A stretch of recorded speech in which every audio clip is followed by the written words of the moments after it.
പലരിലും ആശ്രയിച്ചിട്ടും പല ഹോസ്പിറ്റലുകളിൽ കയറി ഇറങ്ങിയിട്ടും പലരോട് വിഷയം ഷെയർ ചെയ്തിട്ടും മറുപടി കിട്ടാതെ ഭാരപ്പെടുന്ന വ്യക്തിയാണോ താങ്കൾ?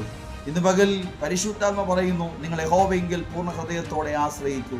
നിങ്ങളുടെ ഹൃദയം യഹോവയിൽ. ദാവീദ് പറയുക, എൻ്റെ ഹൃദയം എൻ്റെ ദൈവത്തിൽ എന്ത് ചെയ്തു? ആശ്രയിച്ചു. ഹല്ലേലൂയ. ആശ്രയിപ്പാൻ ഒരിടമുണ്ട് നിങ്ങൾക്ക്.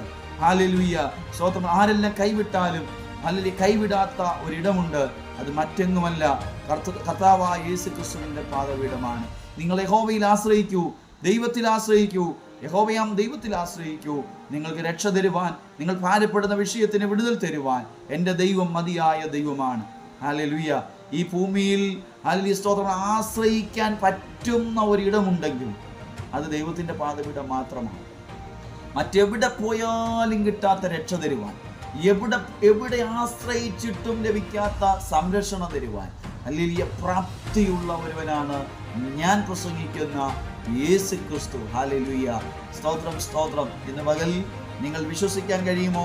രക്തസ്രാവക്കാരിയായ സ്ത്രീയെ വിശ്വാസത്തോടുകൂടെ ഹല്ലേലൂയ അവിടുത്തെ യാതൊരു തടസ്സങ്ങളെയും നോക്കാതെ, ആളുകളെ നോക്കാതെ, നിയമം നോക്കാതെ അവൾ അവിടുന്ന് ഹല്ലേലൂയ സ്തോത്രം ഇരുന്ന ഇടത്തു നിന്നും എഴുന്നേറ്റ് ഹല്ലേലൂയ ഓടി യേശു ക്രിസ്തുവിൻ്റെ തൊങ്ങലിൽ തൊട്ടു.